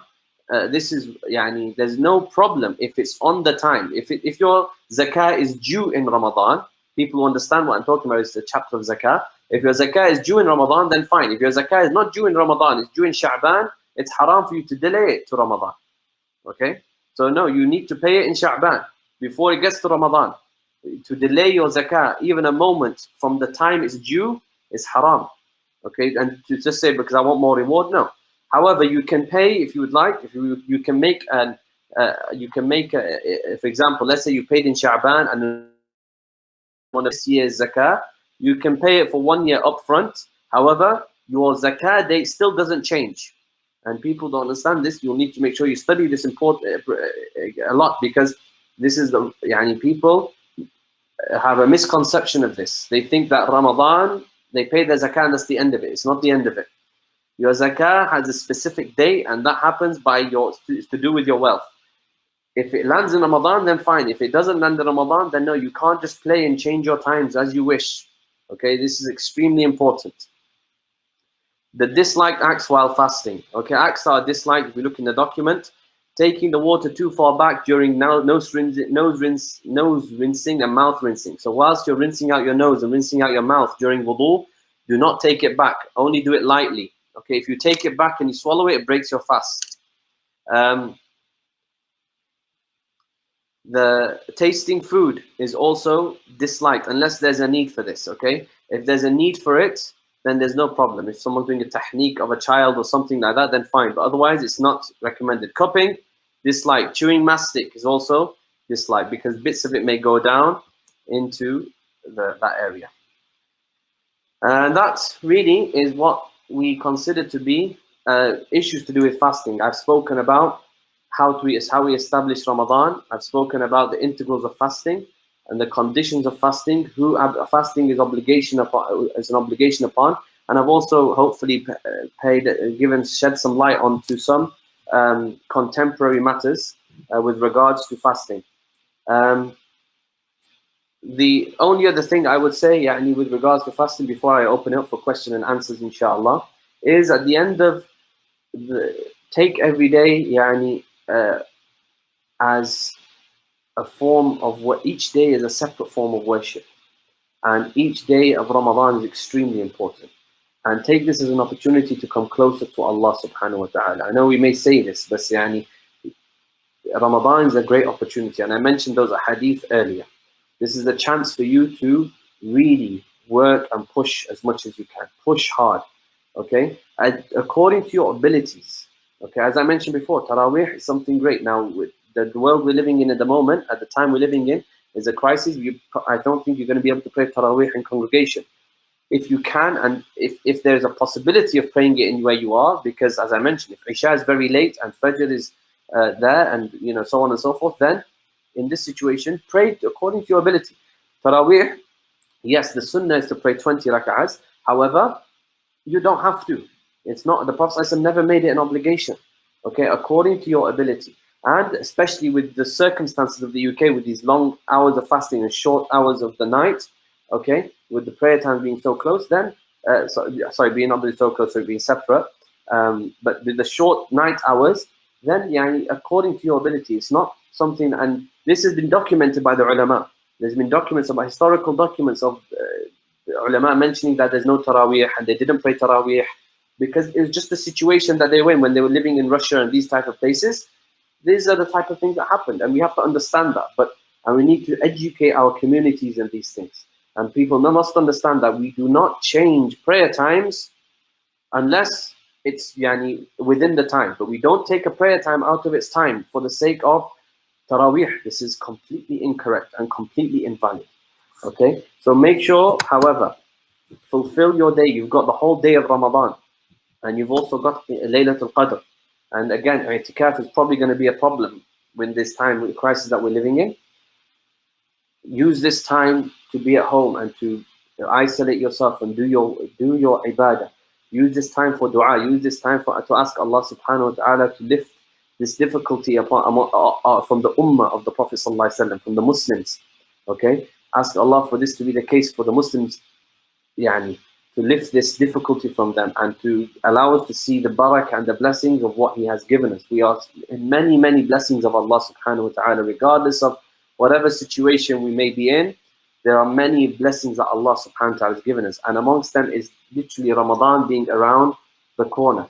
And with it being around the corner, this is something that we need to now really take seriously and spend our time to make sure we do the best to the best of our ability, in order to make sure we don't fall into the category of people who witnessed Ramadan and they did not do what they were supposed to do, and they decided to just let it pass, and then by that they open themselves to the anger of Allah subhanahu wa ta'ala.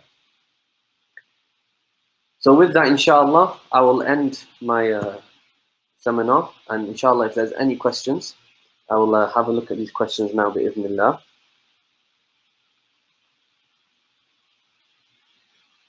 Assalamu alaikum wa rahmatullah. Is there an exception for pregnant women? Yes, there is an exception for pregnant women in terms of fasting. For pregnant women, if they fear that it's going to harm them only, okay, then they can break the fast. Okay, they can fast but they need to get the physician's advice on this. Okay, doctor's advice with this issue. But anyway, if the doctor says it's not going to harm them and they fast, okay, then that's fine. If they fear it's going to harm them, then the pregnant woman in that situation will can break. If they fear it's going to harm them only, okay, then they can break their fast, but they would have to do qada. However, if they fear it's going to harm them and also fear for the baby, or just they have a fear for the baby, then they can break their fast. However, they would have to do qada and also pay fidya. They would have to pay the fidya as well. Okay, which I'm not sure the amount, but there's a fidya, a certain amount that they can pay, and most people pay by money.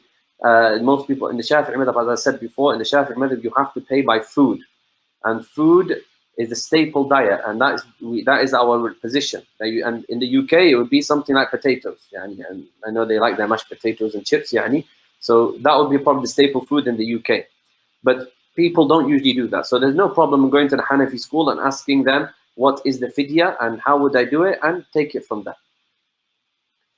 The next question: what can a person fast their fard qada in the month of Sha'ban? Yes. If someone has fard qada, they can fast it. They can fast it in the month. They can make qada in the month of Sha'ban. What would one do for a blood test? If it's necessary to do a blood test, okay. Here, a blood test is different. A blood test, you are taking blood out. You're not putting anything in. This doesn't break the fast. Okay. The mere fact of putting an injection into that area doesn't break the fast. Okay. But it's only if something is injected into the area which breaks the fast. So taking blood does not break the fast. Allahu A'lam. Can you perform i'tikaf at home? No. In the Shaafi'i Madhab, no. You cannot perform i'tikaf at home. I'tikaf can only be done in a masjid. There is a way of doing it, but it's a very complicated way where you have to make some part of your house a masjid and then you can do it. But I don't advise to do that because it's very complicated.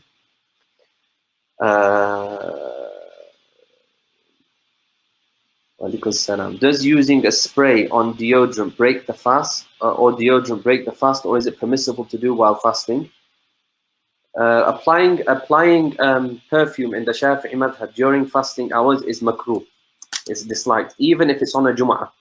As you know, on Jum'ah, it's recommended to apply perfume for the man. Okay, but during fasting, it's makruh. Now, these sprays or deodorant, if it's not for for perfume purposes, and it doesn't have perfume, it's for some other purpose, then it doesn't break the fast, because the spray or deodorant, once you spray it, it diffuses in the air, and as long as you don't see there's no substance to it, it doesn't break the fast. If the expert doctor says the baby will only be harmed, not the mother, then should she listen to the doctor? Yes, of course. He should listen to the doctor. If a doctor tells the person that there's going to be some harm, you must follow that advice. You cannot just base it on your own. Okay, so therefore, the woman would break her fast in that situation, but she would have to make qadha for it later and also pay the fidyah. And the other important thing is for a woman, if she misses any fast, or even man, if anybody misses any fast of Ramadan, they must make sure they make it up before the next Ramadan. Otherwise, there is consequences, okay, of other things that they need to do.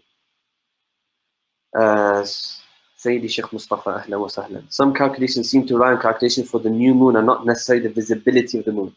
Is that adequate? Yes. Sheikh Shihab al-Ramli, he mentions, yes, the calculation is for the new moon and not necessarily just for visibility. The issue of calculations is, if what I mentioned for Salah specifically, it must be in accordance to the naked eye visibility. However, for Ramadan and for the moon, it's for the birth of the new moon. Okay, so that's absolutely fine according to that what Imam Shihab ad-Din al-Ramli mentions, which you'll find in his fatwa. Is it permitted for an entire community in the West to rely on calculations? If they know what they're talking about, Sayyidi, for a community of a whole community to rely upon calculations, if they have expert people who know what they're doing, these expert Muslim people, they know what they're doing with calculations, and people rely on them and they listen to them, then fine. However, there is an issue, is that it's a communal obligation upon the community to have people to actually go out. And I would find it strange for astronomers to completely rely on calculations and not rely on also to go and visit them, to people who do calculations and not try and visibly see the moon. That doesn't make sense scientifically in their science. I may be wrong, yani. But as far as I understand, when it comes to research, and especially when it comes to scientific research, they like to have, I know, visible. They want to make sure their data, that's how they look at their data. They compare it to visibility and also to what they see and also to what they've calculated. But if they had a group of people and they went by it in their vicinity, within that radius, then that is fine. And but it's not an obligation on people, only if they believe them. If they believe them, then fine. If they don't believe them, then they don't have to. But the important thing here is that it's only for that vicinity in the Shaafi'i madhab, okay? And it cannot be obliged on anybody else. So on a personal level, may I, as someone in the West, simply look at the visibility chart, someone I trust, and fast according to that? No. The visibility chart, from what I have understood, and after consulting some experts in this thing, this is my own consultations that I've done with them. This is not my, look at my own my own deductions, but my own consultations of them, is that no, visibility charts are not for us as people to work on. That's for the experts and for them to analyze them according to their analysis. We should only ask the people what the experts say to us, and Muslim experts, not non-Muslim. What do I do if I cannot find an upright physician, counted or not upright by the standards of the Sharia? Yes, of course. And then what you would do is find a Muslim, even if they're not upright. If they're Muslim and not upright, then you go to them. If you cannot find them, then if there's no other option except for a non-Muslim and according to ability, then you may go and consult them. But you can't consult them for for fast. You would ask them the question. You have to be careful of how you would ask your question. Am I okay if I was to be fasting? Would it be an issue? Would it cause any harm? And we need to make sure we get that. And I don't know if there is any such thing. I think in the Muslim country, generally you'll find a lot of Muslims there. But if it's in a situation where there isn't, then they may consult a kafir in that scenario. Assalamu alaikum wa alaikum salam. Can a menstruating woman read Quran from an electronic device? If she's in the Shaafi'i madhab, the woman reciting Quran whilst menstruating is not allowed. Okay, she's not allowed. As for holding what we call the image of the mushaf inside their phone, there's not a problem because that is not mushaf, that's an image. Okay. As for reciting Quran, a menstruating woman cannot recite Quran whilst menstruating. However, in the Maliki madhab, she is allowed to recite Quran whilst menstruating. Okay. You mentioned potatoes as a staple. Do potatoes qualify as a staple? Good point, Sayyidi. Now, perhaps yes.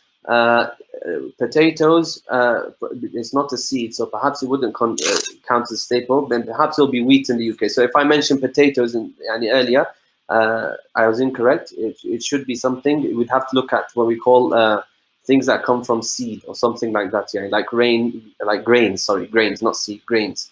So like wheat, barley, rice. We'd have to look at those things. And if they don't have any of them, then we look at the closest country to them that have a staple diet that is amongst those staple diets, and then we would do it according to that. Why would an injection into the vein break the fast when it's not reaching the body cavity directly? Because Imam al-Subki mentions in one of his books, and he mentions that these veins, they are what he says, turuq ila al-jawf.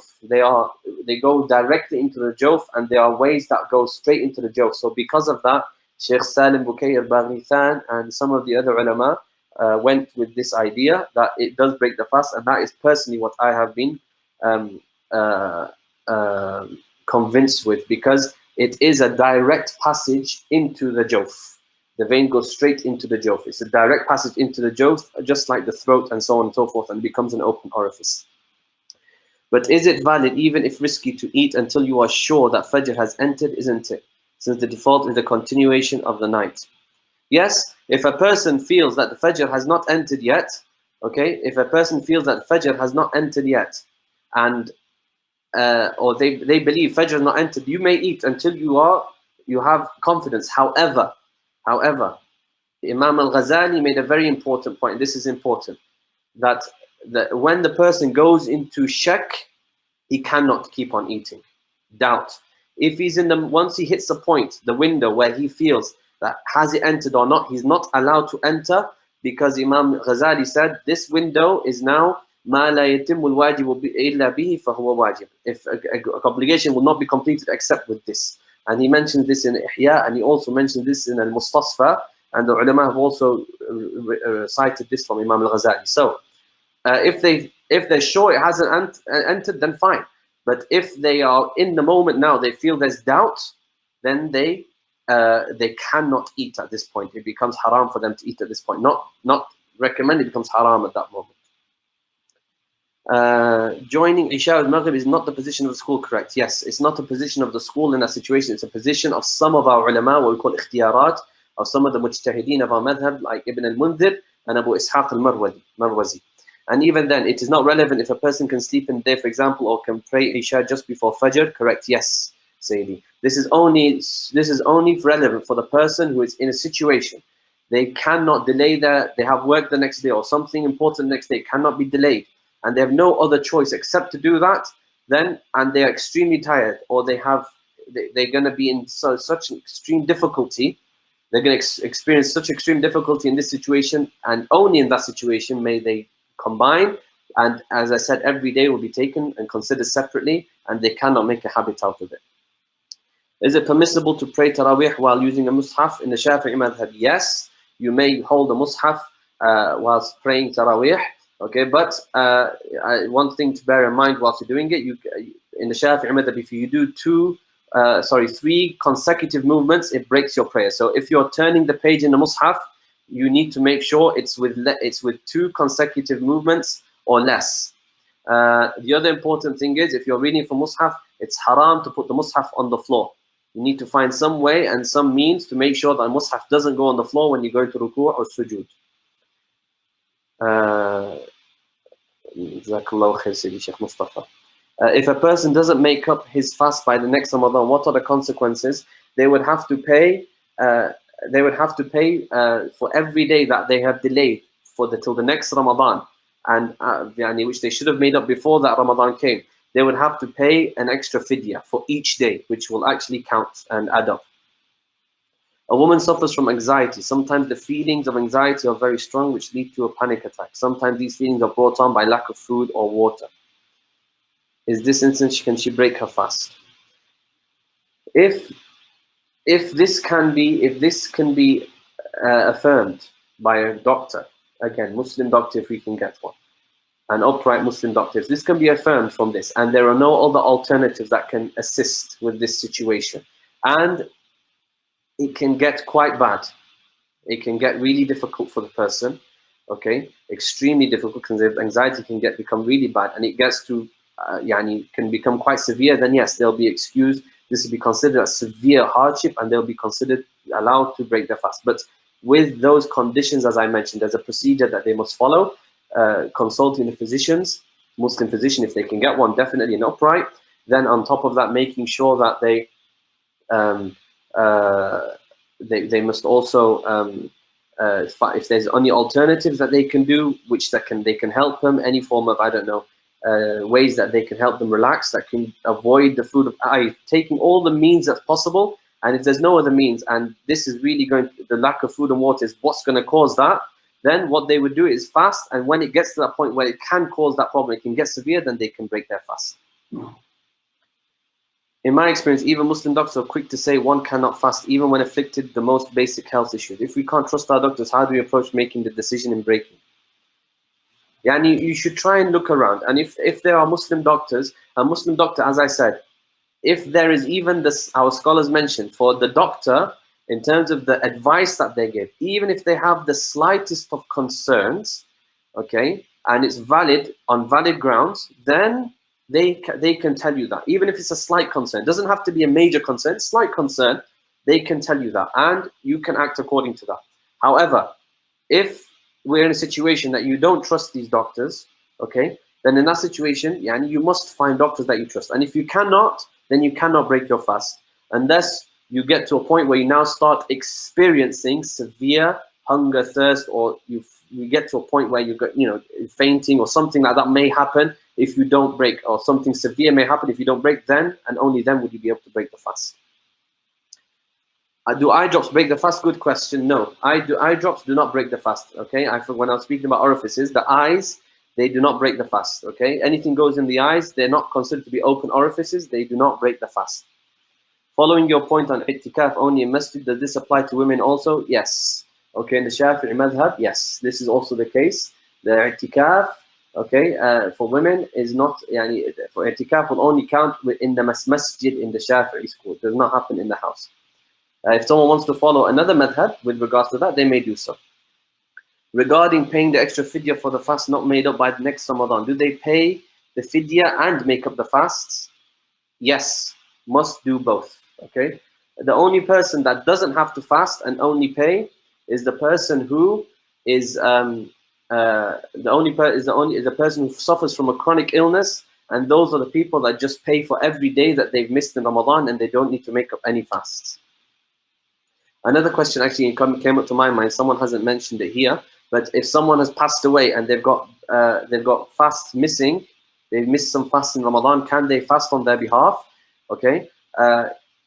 If it is in this situation, what they would do, they'd have to they'd pay for those fasts that they missed. It will be taken out of his inheritance, not the inheritance, the money that he's left behind, the assets.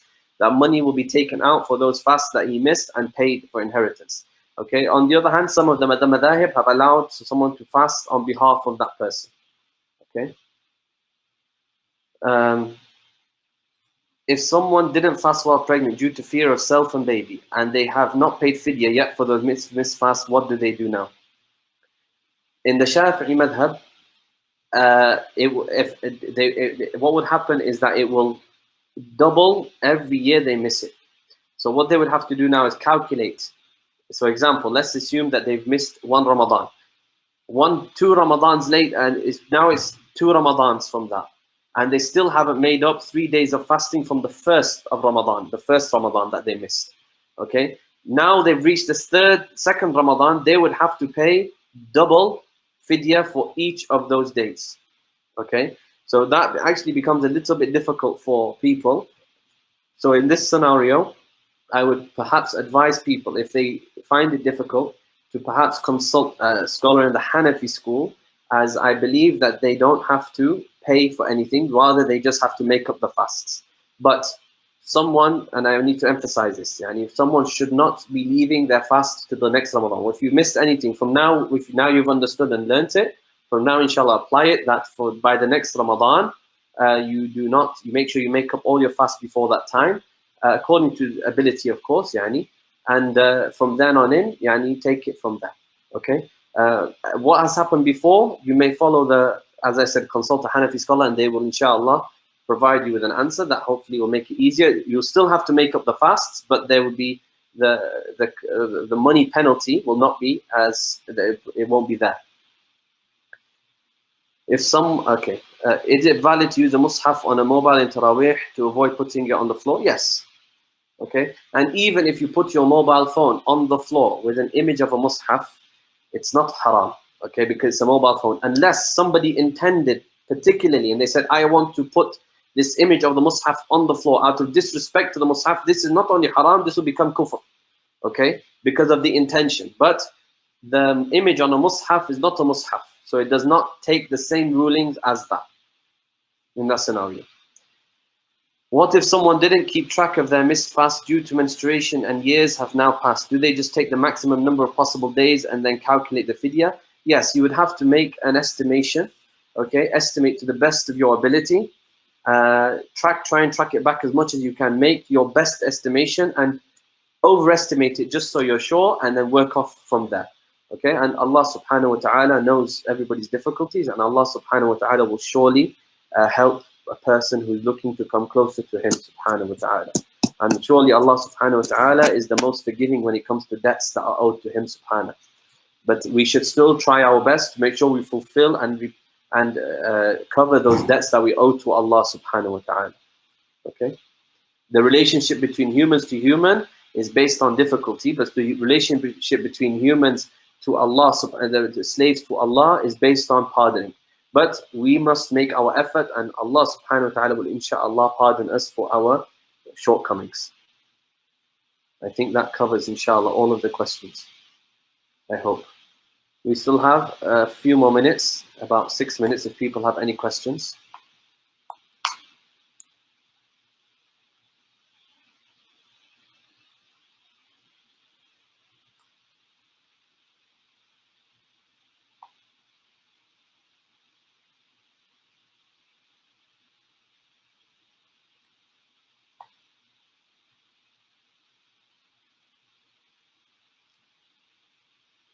وَإِيَّاكُمْ. Okay. And I assume there is no more questions. I'll still wait if there's questions, but based on that, I will just say Jazakumullah khair to all. And we ask Allah subhanahu wa ta'ala to lift this affliction from the ummah, this difficulty, and we ask Allah subhanahu wa ta'ala to firstly make sure that Allah purifies our hearts and considers our hearts to become those that accept the difficulties that we are in and understands them in the best way. We have some questions here. Assalamu alaikum wa rahmatullah. Not Ramadan related, but you mentioned to take advice from other madhabs to what suits you. Is this permissible? Now, I didn't say to what suits you. I mentioned I only advised to go to other madhabs because I felt that in certain scenarios it can become quite difficult for people in certain situations. And in those situations, this is when I said that you should consult another madhab in that particular issue in order to make sure you get something that makes it that slightly easier. But generally, you can't just go and pick and mix. Yes, you cannot go and just pick and mix as you please. All right, that is incorrect. One person can you should follow one particular madhab, but when there are issues and things that arise, and especially when difficulties arise, that is when we are advised to make sure we allow people to consult other madhahib when necessary, but people must make sure they consult it properly. What's the best way to transmit all of this to children and teenagers without overwhelming them? Practice it yourself. The most with children and teenagers, it's all about practice. Them seeing their parents do it, in my opinion, and seeing their parents do it. And the more you become comfortable and start doing it and becoming a practice for people, then these things begin to now show to children, and slowly give them bit by bit. Okay, you don't need to overwhelm children with all of these things, but as much as you can. And especially with teenagers nowadays, obviously people have grown up in the West and so on and so forth. It's not that easy. So therefore, take them by the hand slowly and slowly and slowly, and slowly begin to give them what's needed for them. And this is a 2-hour class, and this is difficult for even generally. It's 45 minutes is what's supposed to be the concentration span of the human being. But anyway, try to the best of your ability to pass, and use any other utilities and tools that you can to make it much more engaging, whether it's through illustrations, whether it's through videos, whether it's through whatever tools you can use to engage them, do it. Question not about Ramadan. Any questions? No problem. Angels for the 5 daily prayers. I don't understand for the angels for the 5 daily prayers question. Does a person need to make up fast from a time when they would have mixed and matched opinions on what breaks the fast from different madhabs? This question requires a lot of detail. There's a lot of detail in this issue, but basically if they mixed and matched between opinions, and these opinions ended up such that one fast would have resulted in one scholar saying yes and another scholar saying no, then they have to make up those fasts. But it's a bit more complicated. Is soya sauce halal in the Shaafi'i madhab? Soya sauce, I think this is talking about the fermentation process. Okay, there is, I've heard, halal soya sauce which is found in Malaysia and Indonesia and these type of places, but otherwise the way it's done, fermented, no, it's not allowed. When is the next dars? Sheikh, what dars? I don't know what you mean by dars. If one has COVID-19, should he fast or not? Consult a doctor. If you have COVID-19 symptoms, may Allah subhanahu wa ta'ala cure all of the people that have them. Consult a doctor, please. Okay, and if they say you should fast, then fast. If not, then no. If using body spray is makruh, can you use roll-on while fasting? Again, that's the same thing, because this is applying perfume. And if you're applying perfume, then it's makruh. Okay. Holding a bowel movement, not praying. And what if you feel some movement in your backside but no smell or sound comes out, especially people with IBS? Okay. Holding a bowel movement while praying, if you're praying, then you have to. If you don't hear or smell or know anything, then your prayer is valid. What was the website you mentioned? Check the degree for prayer times. It's called muwaqqit.com. Muwaqqit.com. There you enter the degrees that I mentioned, okay? And that will give you an idea. As I mentioned before, Isha, 13 degrees, to stop fasting at 19 degrees, and to pray Fajr at around 14 degrees, okay? As in not stop fasting, to start fasting at 19 degrees and praying at 14 degrees. Those are the times I mentioned. Jazakumullahu khair, and we ask Allah subhanahu wa ta'ala to accept this, and may Allah subhanahu wa ta'ala say the question about prayers was not about prayer angles for calculations. Was about prayer angles for calculation, not angels. But I'm not sure the exact, as it was not. Yes, it wasn't specified. Oh, the angles for the 5 daily prayers. Afwan. Now, for the 5 daily prayers, I don't know. Personally, and my own personal thing, I actually go and look at shadows. I'm living in Saudi. I can look at the sun and use shadows. That's looking at if someone, if Sheikh Mustafa is with us, Sheikh Mustafa Azzam, Hafizahullah, he may inshallah give us some insight. But try and be, especially with prayer calendars, don't be exact with them. Be cautious with them, very cautious. So we ask Allah subhanahu wa ta'ala to accept this from us, and we'll just inshallah end with the dua. بسم الله الرحمن الرحيم الحمد لله رب العالمين وأفضل الصلاة وأتم التسليم على سيدنا محمد وعلى آله وصحبه أجمعين اللهم بارك لنا في شعبان وبلغنا رمضان معافى يا رب العالمين. اللهم الطف بنا وبسائر المسلمين في قضائك وقدرك لطفا يليق بكرمك يا أرحم الراحمين. اللهم اجعل القرآن الكريم ربيع قلوبنا ونور صدورنا وشفاء غمومنا وهمومنا يا أرحم الراحمين. اللهم اجعلنا من الذين يمتثلون أوامرك ويجتنبون نواهيك يا أرحم الراحمين. اللهم بارك لنا وفي أزواجنا وذرياتنا وفي أمة سيدنا رسول الله صلى الله عليه وسلم بأجمعها يا رب العالمين. واجعلنا من الذين يخرجون من هذا البلاء معافى ومعززا يا رب العالمين. اللهم اجعل كيد الكافرين عليهم يا رب العالمين. ربنا تقبل منا بجاه النبي الكريم وبسر الفاتحة.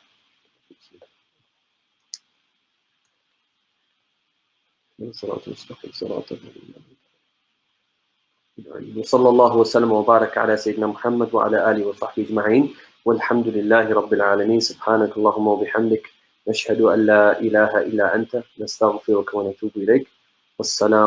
والسلام عليكم ورحمة الله تعالى وبركاته.